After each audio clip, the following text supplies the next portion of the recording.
Just want to thank everyone out there for joining us for tonight's event. I'm Emily. I'm one of the events hosts here at Powell's.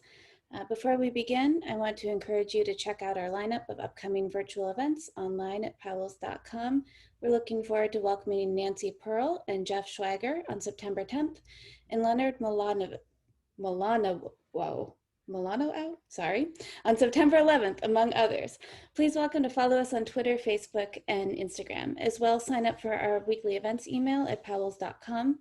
Tonight, we're honored to welcome Jaime Schmidt in conversation with Paige Hendrix Buckner. Jaime Schmidt has been recognized twice by Goldman Sachs 100 Most Intriguing Entrepreneurs Award, Inc.'s Female Founders 100, Ernst & Young's Pacific Northwest Entrepreneur of the Year, the Create and Cultivate 100, and is an inaugural member of the Inc. Founders Project. She lives here in Portland, Oregon. Paige Hendrix Buckner is the Chief Operating Officer at Founder Gym, an online training center that helps underrepresented founders build successful tech startups. She's a well-respected leader in the Portland startup scene and has helped cultivate their ecosystem, including teaching entrepreneurship with the Thai Young Entrepreneurs Oregon program, serving on the board of the Oregon Entrepreneur Network, and co-founder of the Accelerate Fund for Women Entrepreneurs. And in Supermaker, Jaime Schmidt tells the story of how, in just 7 years, she went from making natural products in her Portland, Oregon kitchen to turning her brand into a household name and selling her company in a 9-figure acquisition. And she shares how you too can start or grow your own business with her secrets on marketing, sales, growth, product development, customer engagement, scaling operations, and partnership. So this will also include a Q&A. If you look at the bottom of your screen, there's a Q&A module. If you don't see it, it might be under the More tab. Please use that screen if you'd like to ask a question. As well, if there's a question that someone else has asked you'd really like to know the answer to, please upvote that question to make sure that it gets answered first. And perhaps most importantly, please consider supporting Jaime Schmidt and Powell's by purchasing a copy of Supermaker. I'll be sharing a link to buy the book in the chat this evening. Now please welcome Jaime Schmidt and Paige Hendrix Buckner. Hey, Jaime. Thanks, Emily, for Hi. that wonderful introduction. Jaime, how are you this evening?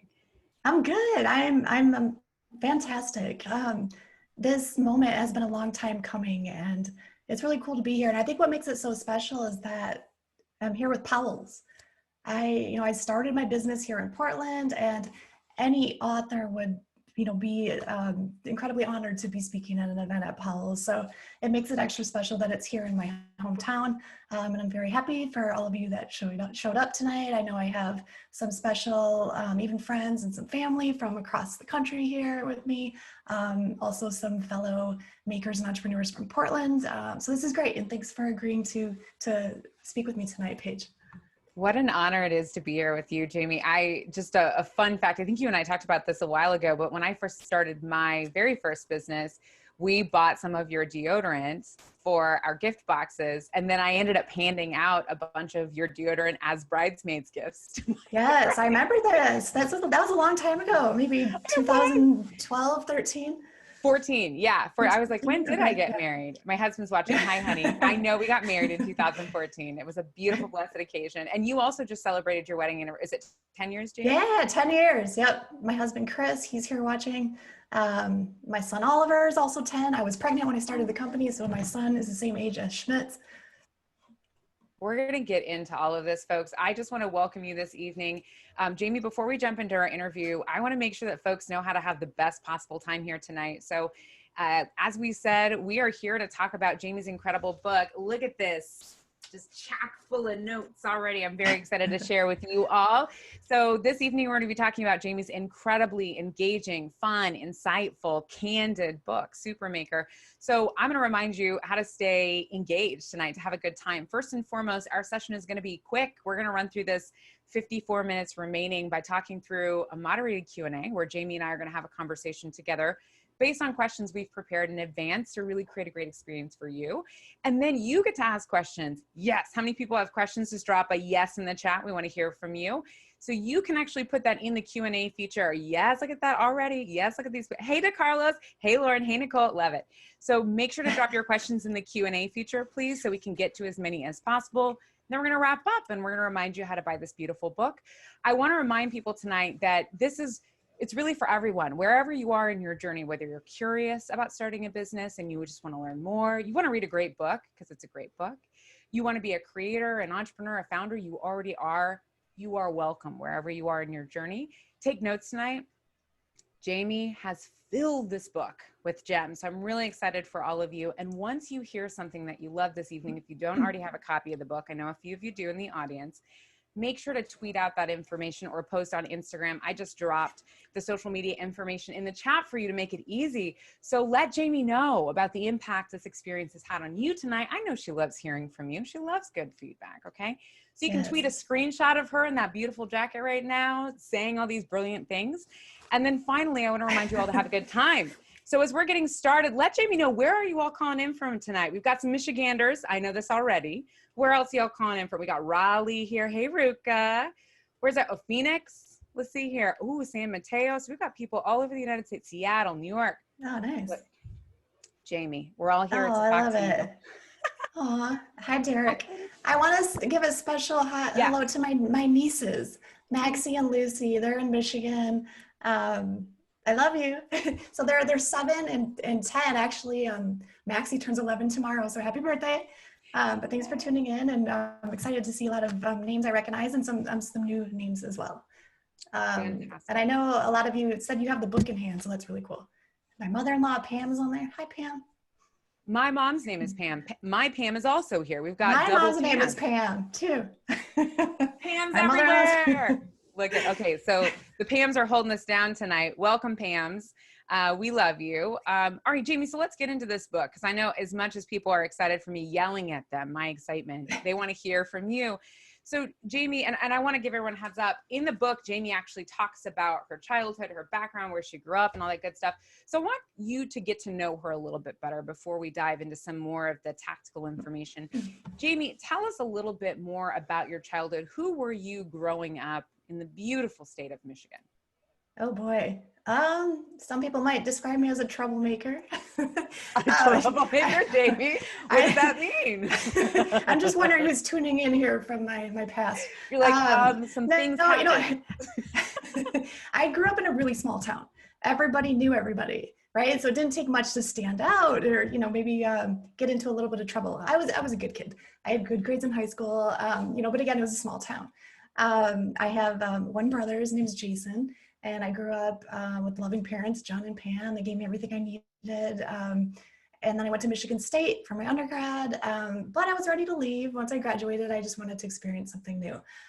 So I moved to Chicago and spent about 5 years there before coming out here to Portland.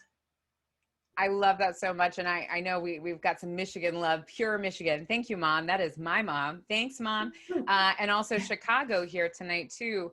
So when you moved to Chicago, tell us a little bit about what you were doing between that Chicago transition and when you started Schmidt's. Yeah, when I moved there, I was fresh out of college. I really had no idea what I was going to do, right? I moved there basically to have some more culture and experience and just be exposed to new things outside of Michigan. And it was great. I loved the city. I ended up getting a job for the MacArthur Foundation, which is a really prestigious foundation in Chicago. I was working in human resources. I had my undergrad degree in HR. It was something I kind of just chose. My brother had also majored in business, so I followed in his footsteps. Thanks, Jason.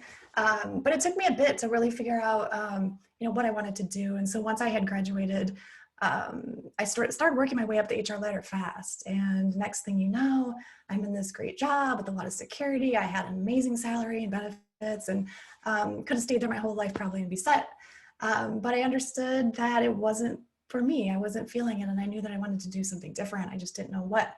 So I ended up getting a master's degree from DePaul University in Chicago, thinking that it might help shake things up a bit. I got a master's in sociology. And again, not really knowing what I wanted to do, but it just felt like it might have more meaningful work. So with that degree, I ended up making my way out to Portland. Still, not very sure of myself or what the future held for me. But when I got here, I got my job in HR again with Portland Public Schools.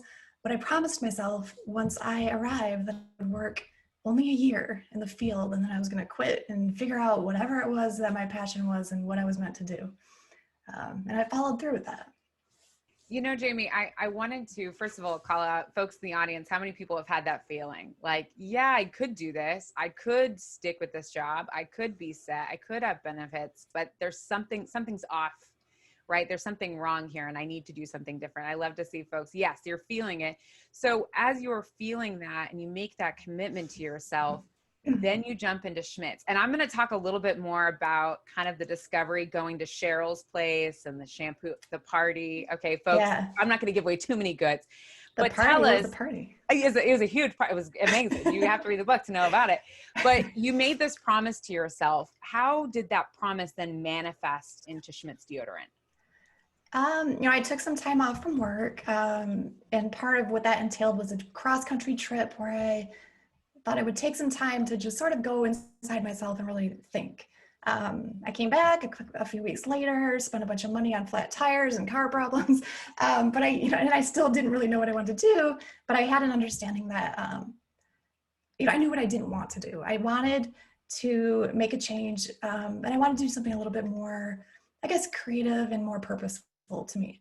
The only thing I could think of to do was just to start trying different side hobbies. So I did tried a few different things. I took some classes in interior design. I started taking some sewing classes. I tried some woodworking. I was brewing all sorts of things, kombuchas. And it was fun, and I knew I had a creative, I guess, urge, but I still hadn't found it. And being in Portland, like everybody in the city is an artist or creator or musician, and I really felt like I needed to fit in. And so that was adding to this kind of like desire to figure things out. And I ended up, you mentioned I had a class that I went to. Let me back up a bit. So I ended up getting a new job. I worked with kids that have mental and behavioral health issues. It's called the Perry Center here in Portland. That's where I met my husband, Chris. And, before long, we were together, I got pregnant, and I was in a position where, okay, I'm in this new relationship, I'm making social worker salary.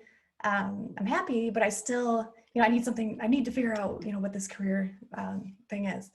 And there was one night I was in my office at work, actually, feeling a little bored. My job was pretty slow paced at that point. And I decided to Google classes in Portland. And I found a class on DIY shampoo, how to make your own shampoo. And that was like, oh, this is cool. I'm on a budget. I love this DIY culture. And I like personal care products, and I'm pregnant and I want to make sure I'm using products that are safe and healthy for my body. And so I went that night, and I loved it. It was just like, it was so inspiring to me to create something with my hands that I could use on my body. And it smelled amazing, and it was just like natural and just fun. So I came home that night, and I remember feeling just so inspired and thinking I want to do more of this. And I didn't know what that looked like really, but I bought a bunch of books and started making all sorts of things. And next thing you know, I'm at farmers markets in Portland. Still at that point, I hadn't really recognized that what I was doing would turn into a business, though. I wanted to pause for a second because as I think about your backstory, and I also think about how often I talk to entrepreneurs in my day-to-day work at Founder Gym and remind them that you come into your business, whether you kind of accidentally stumble upon it or you intentionally start building it, with a variety of skill sets that you may not think are aligned with that business that you started, but actually aid you. And you bring up a few of these highlights throughout the book. So what skills do you think you brought from your previous personal and professional experiences that helped you start Schmidt's deodorant? I always think like every job experience that you have somehow contributes to your knowledge base and your skill set today. I mean, whether it's just working with other people or understanding how to stay organized and set priorities and things like that. It's, not always black and white what those skills are, but just the more experiences we have, the greater equipped we are really for our next move. And I just want to remind people about that, because sometimes you might question, am I the right founder for this? Am I the right founder? But revisiting those skill sets and then leaning into your curiosity. And I love that you used the word in the book, enchanted. That's what you were so enchanted, you wanted to tinker. Lean into that curiosity and that enchantment. So I want to fast forward just a little bit so that people know, okay, we're starting this book, we're telling your whole journey. But Jamie, where are you today? What are you doing right now? And tell us a little bit about that. Yeah, well, I just launched my book yesterday, and that was a huge No big accomplishment for deal. me. Just a minor flex. Just a minor flex, Um, Jamie. it's been a long time coming. It took a couple years, and then adding the COVID crisis on top of that. I had some delays and it ended up postponing by 5 months. So this is a big moment for me. So I'm excited to get it out into the world and for people to read it and to be inspired. And I can't wait to hear people's stories. But beyond that, I still plan to continue to support entrepreneurs in other ways. I've started an investment fund also with my husband, Chris, called Color. And that's a big part of our lives. We make investments in mostly consumer products companies, and we really put underrepresented entrepreneurs at the forefront of that. So we really want to support women and people of color because we recognize there's real opportunity there and we need to get money into the hands of these founders. That's one piece of what I'm doing.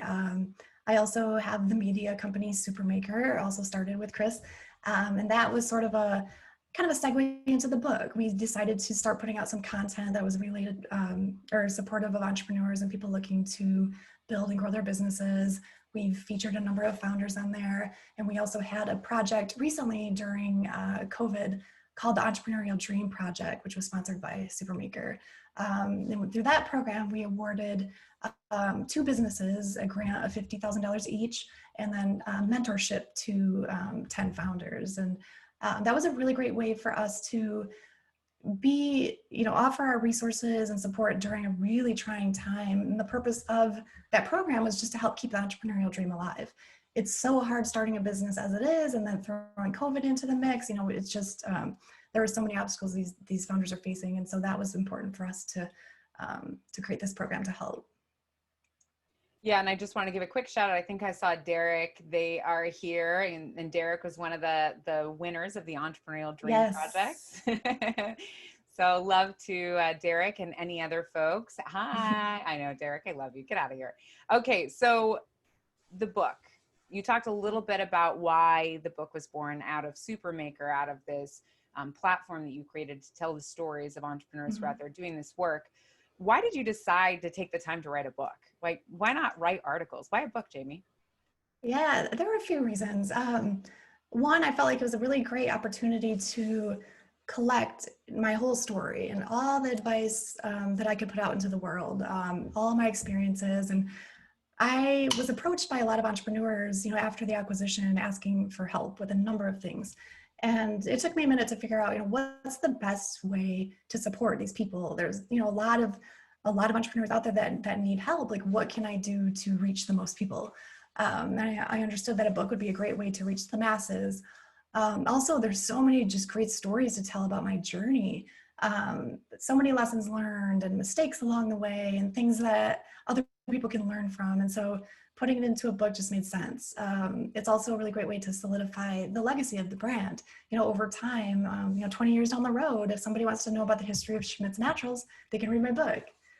I love it. It does many things at once, which is my favorite. And what I love about this book is that it is candid. And in the inside jacket, it reads, "In Supermaker, Schmidt shares inspiration, the honest airing of mistakes, and indispensable instruction for anyone interested in building a business or jumpstarting their career." So how many people are ready to hear a little bit of this book? I'm very excited to let me know. Let me know. Are you ready? Are you ready? Because I'm going to start reading just a few of the excerpts, and then I'm going to ask Jamie some questions. Like, we already got it. Let's go. Let's do it. All right. Let me know, folks. As you can see, we like to have good energy in the chat, because I know some people outside where we are in Portland, it's maybe orange because we're dealing with fires. So we're trying to bring you good energy wherever you are, regardless of whatever you're experiencing in this moment. So folks, we're going to jump into knowing what you're passionate about and how that's more than half the battle. And that's what Jamie talks about. I'm going to take us over to page 24, paragraph 2, if you're taking notes. Okay. So I'm going to read a little bit about how Jamie kind of continued to uncover her passion. I want to remind everyone, remember, she goes to this event and she's learning how to make shampoos, and then she starts tinkering. She's enchanted. She's excited. So let's talk a little bit more about what she does next. All right. Okay. So here we are on page 24. "Soon," Jamie says, "I had a stack of books and was spending all of my after work hours at the stove making soaps, shampoo bars, conditioners, lotions, foot creams, and tinctures. And which is interesting. We'll talk about it in a second. Sorry. I don't want to give too much commentary. I'm so excited. When I didn't get something right, or when something went wrong, I wanted to tinker and figure it out or start from scratch. The process kept my attention. This new passion for making natural personal care products consumed me. Anytime I walked into a store, I found myself in that aisle, picking up soaps and shampoos, studying ingredients, and concocting a plan of how I could make my own better version. She's like, let me flex on everyone in these aisles.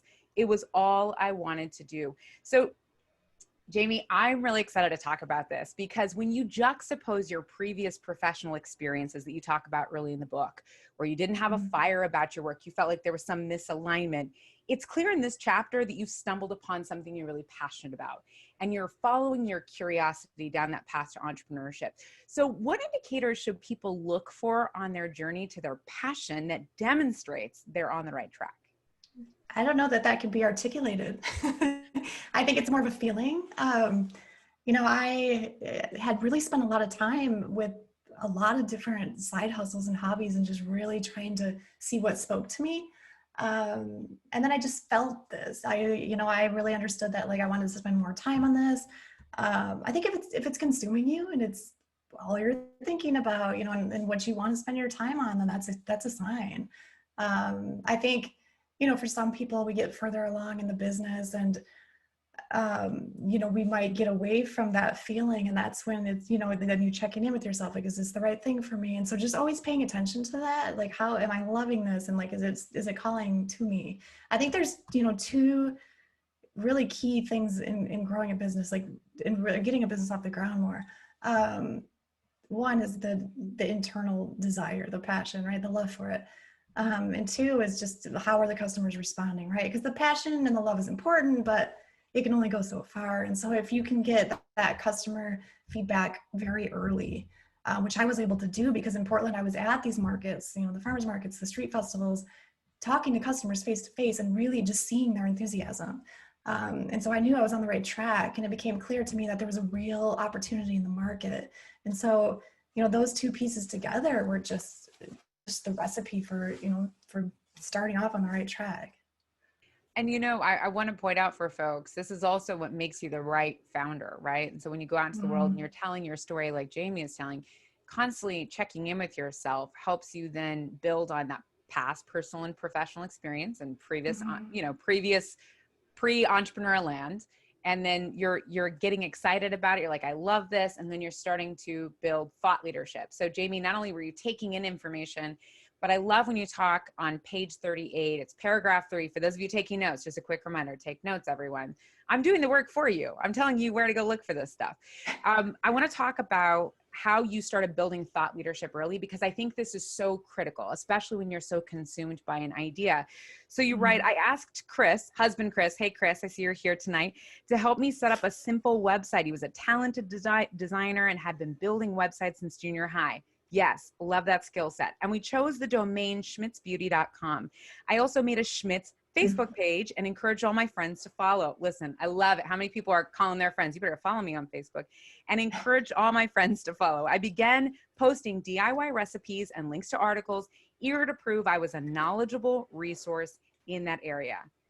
I love this so much because you did not wait. You're like, I'm taking in information, but I am also pushing out information and demonstrating my thought leadership from the very beginning. And you did it in a way that really aligned with the kinds of information that your current and potential customers wanted to know. So how can entrepreneurs start building that thought leadership early? And how might that change as their business matures? Yeah, I think it's really important, especially in those earliest days, to draw attention to your brand. Writing blogs, just posting on social media, partnering with media when you can to write op-eds. It's going to put you ahead of the competition because you're showing understanding of the industry. And then at some point, using those articles for SEO, right? Search engine optimization in Google and things to draw attention to your website and to your company. I think today, especially, it's extra important and becoming more of a trend. The content piece in every company is becoming a critical part of business growth. And I think a lot of that spurred from COVID. It's a way to stand out. It's a way to stay relevant and show your expertise in the industry. And when we start out as entrepreneurs, we're not experts, but we sort of have to self-proclaim ourselves as such, right? I mean, like you said, I was posting these recipes. I was also writing for this local farmers market newsletter about natural beauty. And who was I to like be an expert on this? But I thought I'm just going to own it and position myself that way. How else do you become an expert, except to start calling yourself one and acting as? Listen, folks, you better be tweeting out these gems. She's like, how else are you going to be an expert if you don't start calling yourself an expert? What I love watching throughout this book is your journey to building that thought leadership and that expertise, but it's always rooted in your customers' needs and experiences. So I want to take us on over to page 55 to one of my favorite features in this book, which is the what to make of it section at the very end. But this is actually before that. They're similar looking. But this section here, I love it. It's just a quick recap that makes it easy for you to find the magical information you need. So in this section, you say, know when to take feedback seriously. How many people here talk to their customers on a regular basis and have a ton of feedback? Here's what Jaime says. She says, your early customers are your focus groups. Note repetition. If a comment or a request comes up again and again, it's worth seriously considering. Initially, I made straightforward adjustments that I knew would please most customers and improve the product without too much effort.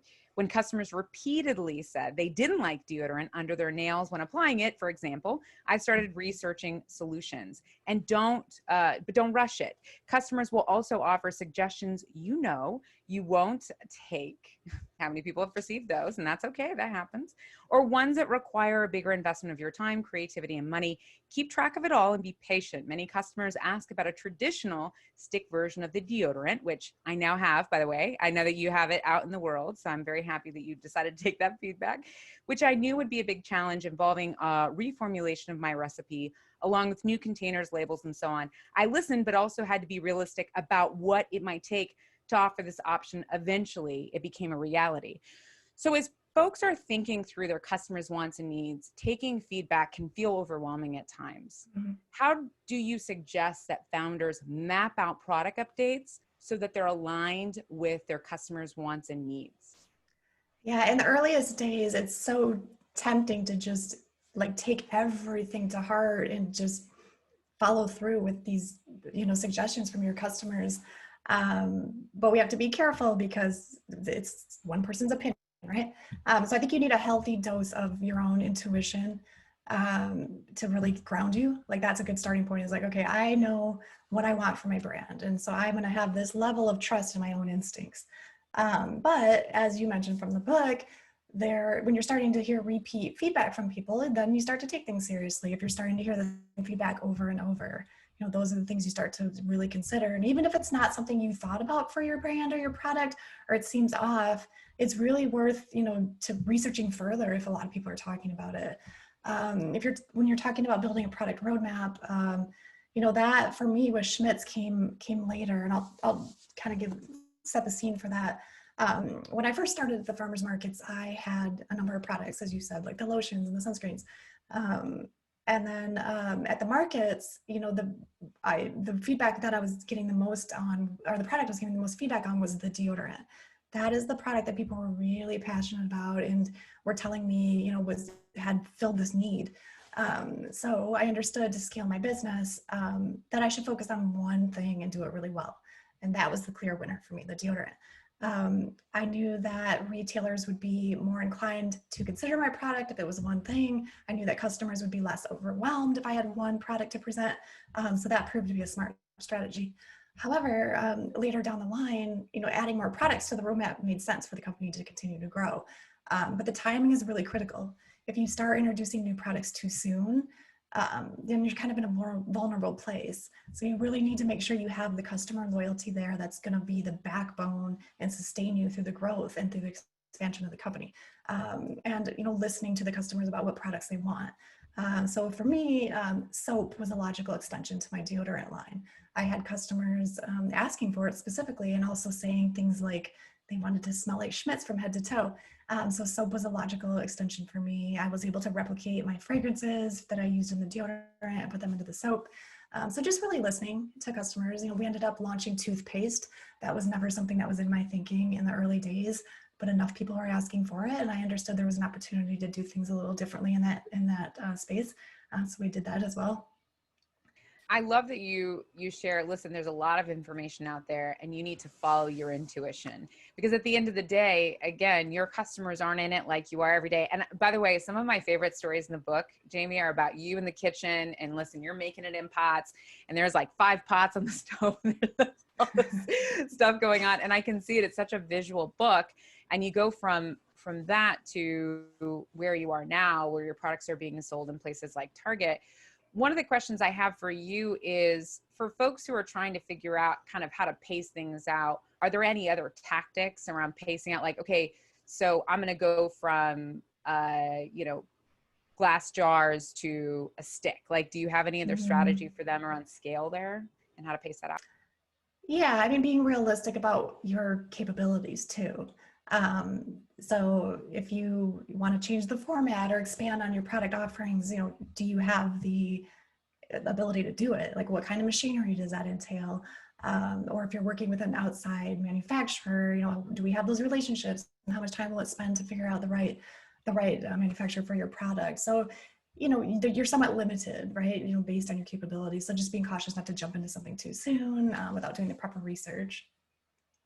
I love that. So just remember, if your customers are asking you for something over and over again, you still have the control to pace it out and do it when it's best for you. All right, let's head on over into one last piece of this section around feedback, and it's how not to take it personally. And this is something that I love about you as well, Jaime, is you're like, I want to serve people, but also it seems like you have good boundaries around not taking feedback so personally that it kind of wounds you. Entrepreneurship's hard because we are in this, right? We care about what we're building. How do people get feedback and then create some boundaries so that they don't take it too personally? Again, those earliest days are the hardest, because the fact that somebody even bought something that I made with my hands was amazing, right? Like, you just spent $8 on something that I made. So I just want everybody to be happy and feel like it was worth their money. But I did some crazy things. I used to wash people's shirts if they had deodorant stains. Like, if there was an angry customer who said, "Your deodorant stained my shirt," I said, "Ship it to me and I'll clean it for you." And I did. But you can only do so much, and there's a point when you have to, put up I don't want to say a barrier, but just like a filter, and make sure that you are removing yourself from it. It's hard when it's something that you've made. It's such a personal part of you. But it is a business too, right? So there's just having boundaries and healthy perspectives, I guess. But even today, the company is not under my ownership anymore, but I still, I'll be lurking online, and if I see somebody praising a competitor, or saying something negative about Schmidt's, I'm like, So I think it'll always be a part of me, and I like that though. Jaime, I love this about you. This is the other thing that I think is really fun in the book. Folks, listen, you got to get this book, because some of this is Jamie's like, what are they saying? I'm sorry. Who are we liking? Let's take it on over here. I love it. And you even talk about, at one point, one of your competitors was following a bunch of other people in your family. Yes.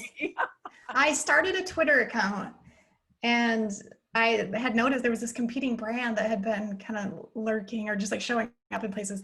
And I looked at her account, and she literally had been like following like all the people I followed from my high school, and just like weird random people. And so she was, she was watching me, and it's just funny. And you have to that's another thing, is just like knowing how much to take to heart and just what to let go, right? Like, competition is a whole chapter in itself, as you saw. And I've had a lot of experience and just crazy things there. But that also requires a healthy mindset and balance, and removal at times. I may have eaten a whole bag of popcorn by myself reading the competition chapter, because I was like, wait, they did what? Excuse me? So actually, I want to pause and talk about that for just a second. How should folks deal with competition early, right? I mean, it's exciting and it's flattering, but it's also kind of terrifying, right? Because at different stages, you have competitors who could come for you. So can you talk a little bit about how do you kind of keep that in perspective? I think in the earliest stages, being just kind of oblivious to the competition was really healthy, and it worked well for me. I knew what brands were out there, and I had I understood mostly what they were up to. But if I had obsessed over it too much, then I would have gotten sidetracked. I would have probably run my business a little bit differently. So, my advice is in the earliest days, just to like focus on what you want for your brand and not get too caught up in what other people are doing. I used to do what I called like late night creeping on social media, where I would literally go to the competitors' accounts and just like be on there trying to see what they were doing. And then I would stop myself and say, no, this is a waste of time. But as you get bigger, the competitive threats look a little different because they become more serious. If somebody's blatantly ripping you off, that's a problem. And I've had weird things like that happen. So making sure you're protecting your IP, that's an early investment that's worth it, is to have an attorney who's available at your fingertips if you have to send a letter to somebody. Also, as you get bigger, then the competition is starting to really scrutinize you.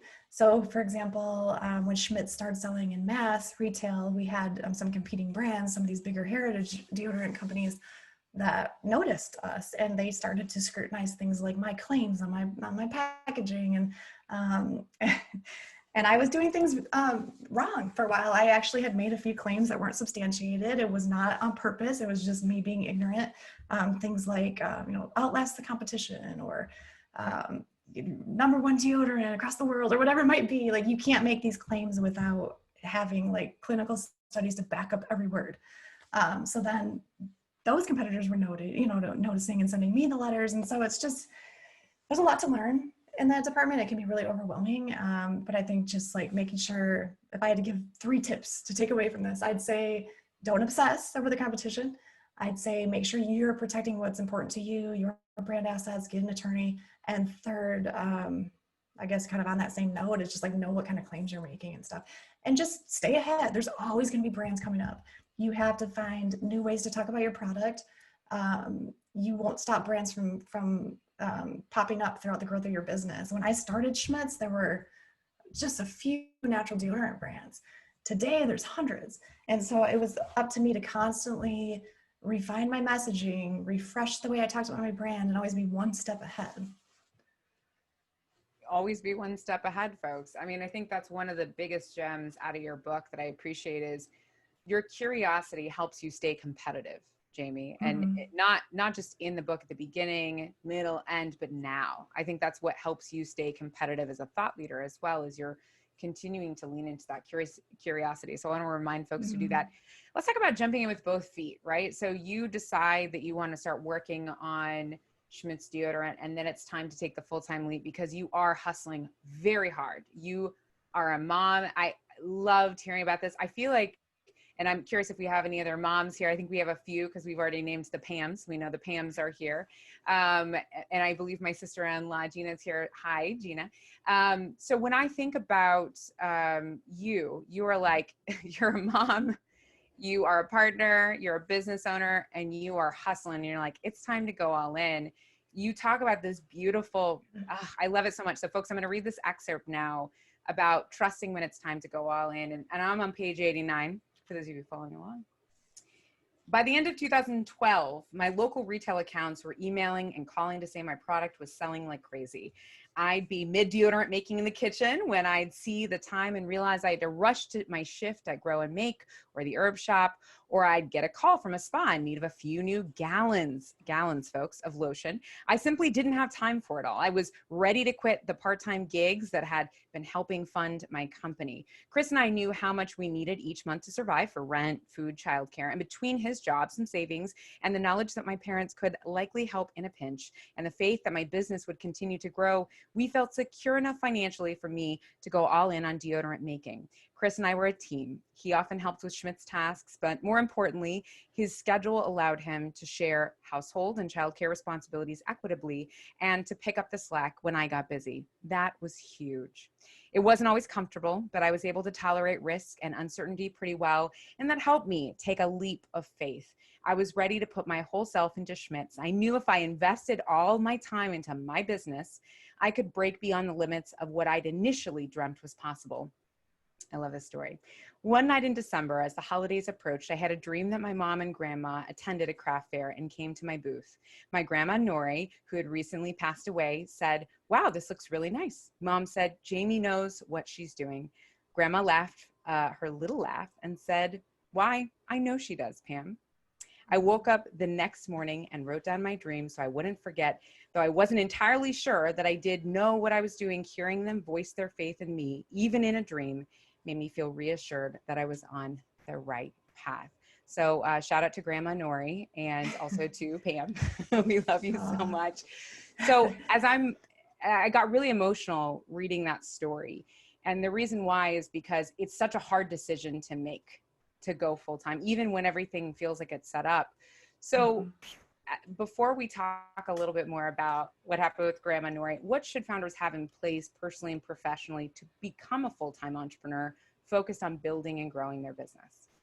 I think the most important thing is a tolerance for risk. You can be as prepared as you think you are, but there's still major risk that's going to come along with your journey. And so, I would make sure you understand your financial situation, have a backup plan, know how much, money you have to get you through for how long, and a partner that's going to be there to support you through it. There's no perfect time to start a business. I get asked that a lot. I think if you're feeling it and it's pulling you in, you just go, you follow it, and everything else will fall into place. I love it. I love it. I love it.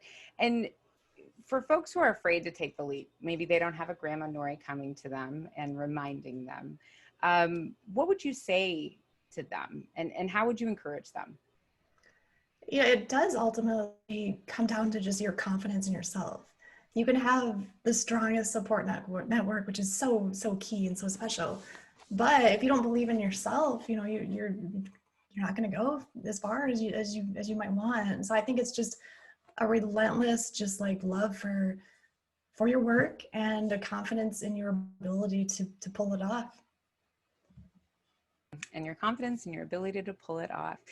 You talk later in the book about fear of failure and the fact that it comes up again. And I would say, Jaime, so many people look to you and see how incredibly successful you've been at different stages and wonder, or think she's not afraid anymore, or she's not been afraid since those early days, right? But you share some really important notes that I just wanted to remind folks. And I'm on page 163 right now, paragraph 3. So you say, don't let fear of failure stop you in your tracks. Every decision I made came with the risk that it could be the wrong choice. While the thought wasn't pleasant, I had to accept failure was possible and move forward anyway, and there was no other way to grow. Each step I took to get to the next level required taking a risky leap and then trusting that I'd be able to figure things out as I went along. So you talked about this just a minute ago, accepting risk. What tactics can you share for our audience tonight regarding how to stop fear from preventing their business's growth? One thing that worked in my favor was never looking too far ahead. It's very easy to be overwhelmed when we're looking, to the next year or even several months ahead of us. It can be daunting and scary. So I really was just focused on what was right in front of me that day or maybe that week, and it worked. I'm not saying don't be planful, but in a fast-growing company, you can only plan so much anyway. I also think, remind yourself why you started. That was always something I would come back to when I had those moments of doubt or like wondering, like, why am I doing this? What am I getting into? Then I would remind myself, like, I've been searching for this, my whole life. And this is something, that is really special to me. And more importantly, I'm changing people's lives. Like, I am making a difference in the world. And my customers are telling me that they love my deodorant and they need my product, and that's really what kept me going. Jaime, you have been so candid with us tonight, and I just wanted to pause and thank you for that. I'm so grateful. As we head into Q&A in just a moment, I'm going to ask one final question. So a quick reminder, since 7 people are already on their game getting questions in, you have transformed so much from the person you introduced us to at the beginning of the book to who you are today sitting in front of us. And I want you to keep it super real with us, okay? Like we're at home together, sitting in the living room, comfortably, socially distanced, eating great food. What's been the most important lesson on this journey? And I want to feel free to just keep it real with us. Yeah. Oh boy. I think it's like this, you just remember you live once, right? Like we have, like, if we want to have an impact in the world, like we got to start now. Um, Legacy is something that's really important to me. And when I say that, I don't mean like, oh, I want everybody to know who Jaime Schmidt is. It's more, I want to leave a mark that lasts way beyond me. And I, feel great that I've done that through Schmidt's, and also more importantly is the impact that I can have on other businesses. Through my experience, through my book and my other projects, like I want my legacy to carry over to these other brands and these founders so that they can create their legacy and impact more people. And I think that's what keeps me going. Oh, how many people got goosebumps? She's like, I'm building my legacy. I want to help you build your legacy, right? How many people are here tonight to learn about how to build their own legacy? I want to hear from you. Feel free to drop a fist bump or something lovely in the chat. We want to hear from you. All right, let's write Anthony. Yes. Hey, Michelle. Yes. Miracle's like, I already bought the book. Okay, I'm here for it. Chris is giving me applause. I love it. I love a good emoji in a Zoom chat. All right, folks, let's transition now to Q&A. And these are your audience questions.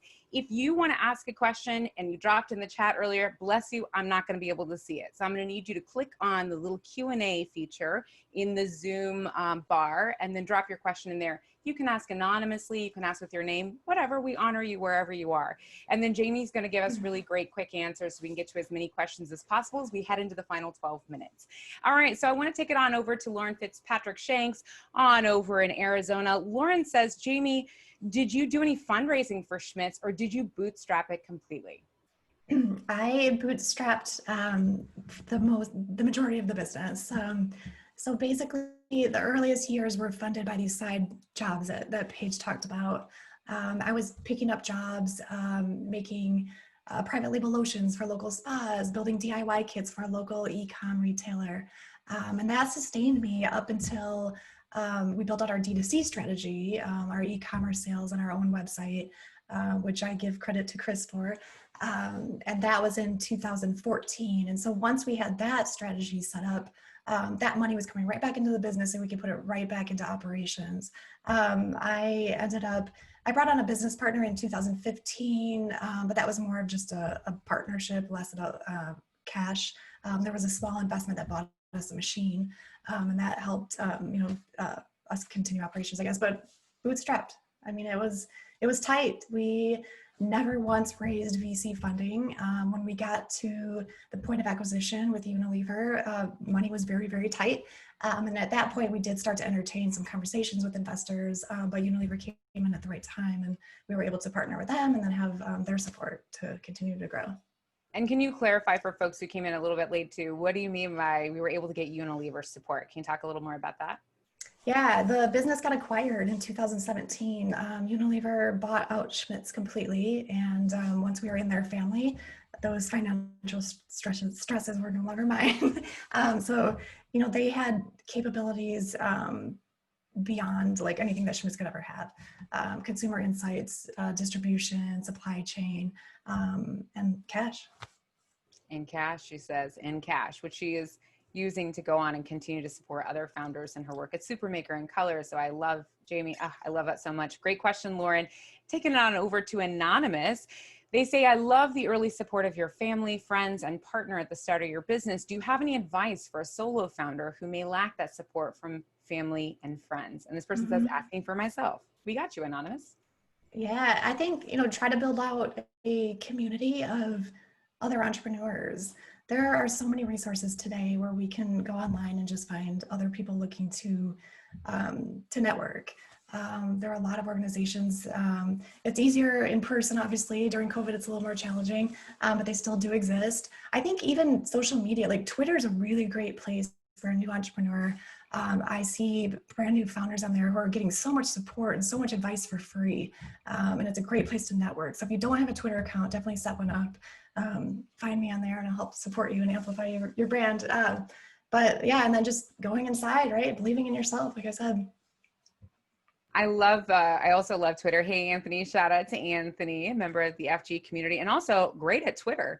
I wanted to say, Jamie, I think your Twitter game, Chris's Twitter game, Supermaker's Twitter game are really helpful because you're constantly putting out resources and just questions and thoughts. So definitely follow them. And also don't forget to tweet out, folks, some love. Okay. All right. So next question is, did you work with a lawyer to secure a patent? And how did you protect your intellectual property early on? Oh, a whole chapter, but keep going, Schmidt. Yeah. Yeah, just the quick answer. Patenting a personal care product is really challenging and nearly impossible, but you can do things like trademark. So I did have an attorney I hired about 3 years in to really help trademark things like the brand aesthetic and the messaging that we were using and some of the claims and things. Great, great, great. All right, taking it on over to Martha. Hey, Martha, when you decided to go all in to make deodorants full time, did you have an exit strategy? Great question. And when did you start thinking about it? I never was thinking about it, to be honest. I was building the company and just really my main goal was to make natural, healthy products available to as many people as possible. And as you know, I was never looking that far ahead. And so thinking about an acquisition just never really entered my mind until the later years when money was really tight. It was 2017. I started thinking, you know, what can I do to really help sustain this business and take it to the next level? And the timing was great because I got incoming interest from people looking to acquire the brand. Once that happened, I understood that it was actually a really great opportunity for Schmidt's, and that it really could help us sustain ourselves and just really continue to build. I love a good acquisition story. So of course, I'm going to keep saying, if you want more details, you got to get the book, folks. All right, Kim. Hi, Kim. Good to see you. Kim says, I'm curious about packaging regulations and decisions when plastics are prevalent and harden the environment. How do you balance the points for making decisions about what you choose? The thing with personal care products specifically is that it's not regulated very heavily. I'm not sure if I'm answering your question correctly, but so you have a lot of room to kind of do what you want, which is actually scary in some ways because having that regulation helps you know that you're on the right track. Once I started selling in Europe, for example, I had stronger regulations that I had to adhere to, so that helped me stay accountable to my US customers. And then I don't know, I'm not sure I understood the plastics question. I want to answer it, so maybe clarify. I think let me go back really quickly and just make sure I'm looking at the questions. So Kim was saying, I'm curious about packaging regulations and decisions when plastics are prevalent and harden the environment. So I'm gathering that, yeah. I think back to the Europe thing, we had a lot of testing that was required to sell in those European countries. And they did things like stability testing. So they would make sure that your packaging was compliant and was working well with the formula and not causing problems. And then in terms of recycling, that was something that was at the forefront of our thinking. That was the reason I started packaging my products in glass jars, because I really wanted to do something more sustainable. And then when I introduced the sticks, having something that could be recycled and reused was important as well. I love it. Thank you very much for that question, Kim. Great answer. All right, Jamie, anonymous attendee says, I saw on your Twitter that you've dealt with international copycats, and you talked a little bit about this earlier. How did you know when to spend the time and energy to protect or defend your brand? It was a pretty significant, I guess, ripoff of what I was doing. It was a brand. It was actually a distributor I had been working with. They decided to stop distributing my product and to instead start making their own. And they had copied word for word my scents, the exact same ingredients in my formulas. They actually went so far as to tell their founder story exactly as I had told mine, that I was a pregnant woman who started this brand in their kitchen, and it was just pretty absurd. And so, once I started hearing from customers and retailers who were confused about the brand and asking if that was me, then I knew, like, this is a problem that I had to address. And so the book goes deeper into that and how it was resolved. This was the popcorn chapter for me. I was like, what is going to happen next? I love it. And the boldness, like, pregnant woman. too much.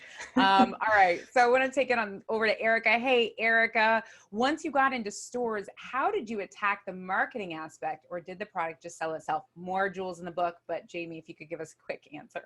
Yeah. A big piece of that was just having a strategy around how I was approaching retail. So I was starting in a retailer that made sense for my product. So natural stores, right? That I knew those consumers were coming there for natural products. Later in the business, though, it was really important to me that I start competing with these heritage brands, and not just natural, but I wanted to be the deodorant that everybody went to, whether natural or not. And so that marketing and branding and the way I was pitching retailers looked a little bit different. And so once you're in store, being very generous with promotions and couponing and buy one, get one frees. And then online, trying out different messaging and seeing what your customers are responding to, and also trying to drive traffic, not just to your website to buy, but also to these stores. So having things like targeted ads to bring people into retailers.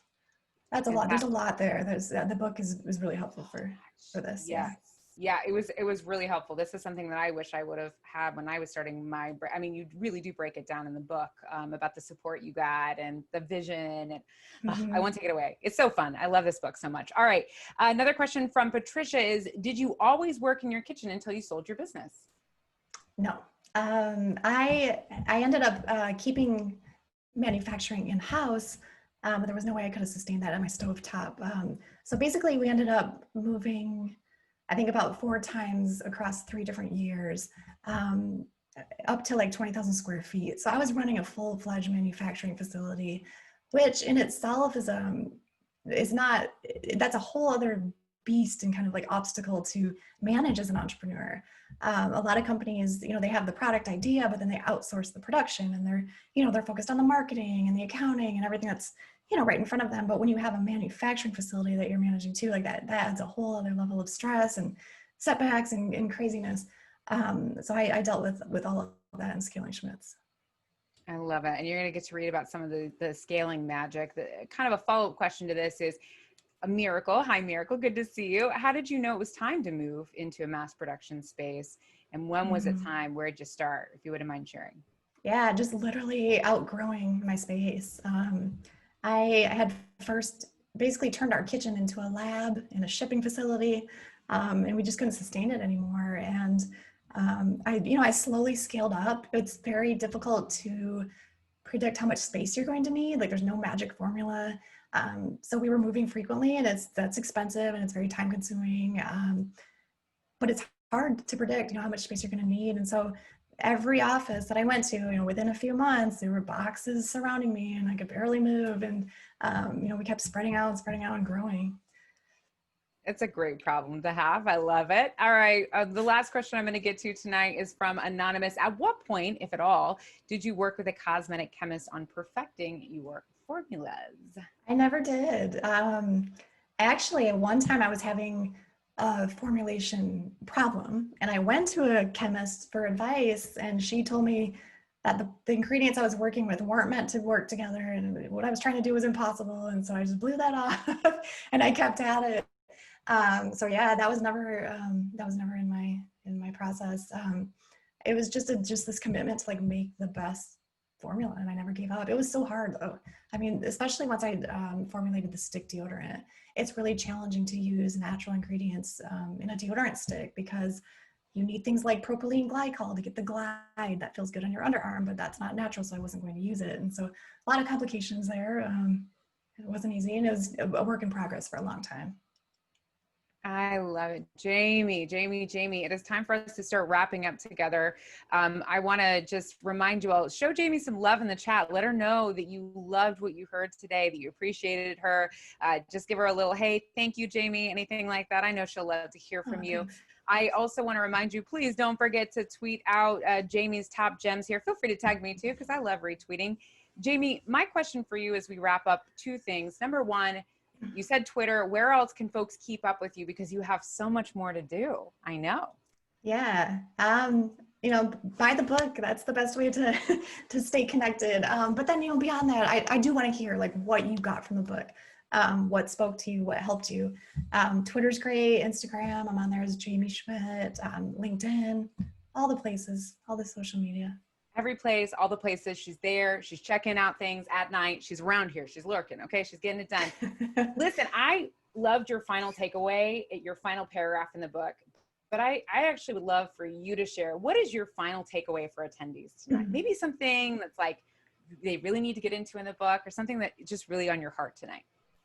I really just want readers to understand that entrepreneurship is within reach. I was asked recently, what assumption that I wanted to change, and that my response was that, that people can't be entrepreneurs. Like there's, something that's going to get in the way of that. And my hope and my wish and my goal with my book is to make people understand that, like, you can be an entrepreneur. It's not a certain type of person. So go for it. And I wish you the best in your journey. Folks, don't sleep on it. This book is I had so much fun reading it. I saw people talking about book clubs. Yes, please. Let's get that chain on Twitter started. Jaime, thank you for being with us this evening. Thanks for all your wisdom. Thanks for doing the hard work first, as one of my favorite founders, Jessica Laguerre, says. I took the stairs so you could take the elevator, and that's what this book feels like to me. So thanks, Jaime. We appreciate you. Thank and I you. want to welcome Emily back now so she can wrap us up. Thank you both so much. That was amazing. It was such a great conversation and so many good tips. And it was a pleasure to welcome everyone out there in the audience. Please do consider purchasing a copy of Supermaker on our website at powells.com, and check out our other upcoming events. We hope to see you at another one soon. Until then, have a good night, everyone. Bye. Thanks, everyone. Thank you, Paige.